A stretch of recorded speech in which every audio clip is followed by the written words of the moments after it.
Maranatha, the Lord is coming. A daily devotional with Christian Burdall from Shepherd's Call Ministry. Maranatha, thank you for joining us today. Let's have a word of prayer. Father in heaven, thank you for this blessed day you've given us. We ask that you would teach us, that you would guide and lead us through your Holy Spirit. In Jesus' name, amen. December 9th, the new heavens and the new earth.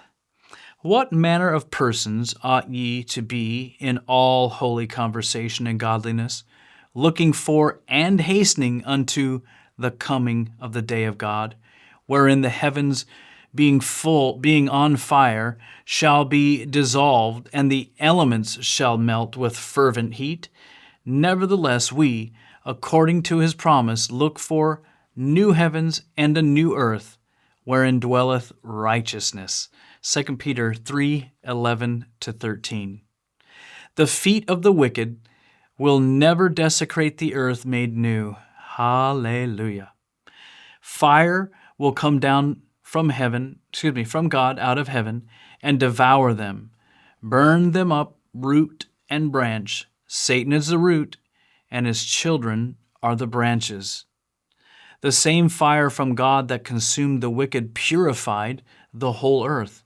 The broken, ragged mountains melted with fervent heat. The atmosphere also. That's wild to me. And all the stubble was consumed. Then our inheritance opened before us, glorious and beautiful, and we inherited the whole earth made new. Quote, I saw a new heaven and a new earth, for the first heaven and the first earth were passed away. Revelation 21:1. The fire that consumes the wicked purifies the earth. Every trace of the curse is swept away. Perhaps we should say burned away. No eternally burning hell will keep before the ransom the fearful consequences of sin. The sea divides, friends. It is a barrier between us and those whom we love. Our associations are broken up by the broad, fathomless ocean. In the new earth there will be no more sea, and there shall pass there no galley with oars. Interesting.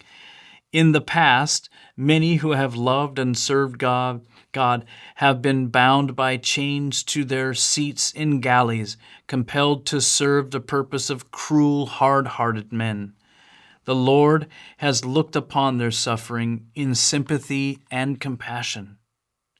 Thank God, in the earth made new, there will be no fierce torrents, no engulfing ocean, no restless murmuring waves.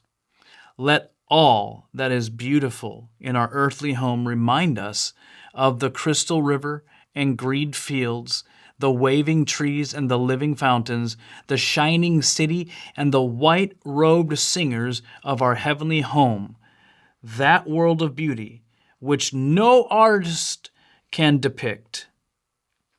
I put my own word in there, sorry. Sometimes when I'm looking up at you and I'm looking here and I'm looking there, sometimes I don't see exactly where I was and I have these little weird pauses, or sometimes I'm like, oh, and my brain fills in different things, which I think might be a common thing, I'm not sure. That world of beauty which no artist can picture, no mortal tongue describe. Eye hath not seen nor ear heard, neither have entered into the heart of man the things which God hath prepared for them that love him. Imagine that. The earth made new. Just like it was for Adam and Eve, we're going to be like Adam and Eve in a sense and get to see the earth as it was before the flood. Remember, we're living on a planet after a worldwide destructive flood, and it's still beautiful in many places. I have been all over the world, and some places are just gorgeous. But imagine a perfectly recreated earth, untouched by destruction, untouched by sin, untouched by death, or even by man ruining it, frankly, sometimes. What a sight that will be to behold. Stay faithful, friends, and you'll see it with your own eyes. God bless you. Have a blessed day with your Savior Jesus. Maranatha. We hope you have been blessed by today's devotional thought. Shepherd's Call Ministry is a faith-based ministry made possible by the generous gifts of viewers like you. Visit shepcall.org for updates, our current and upcoming projects, and online giving.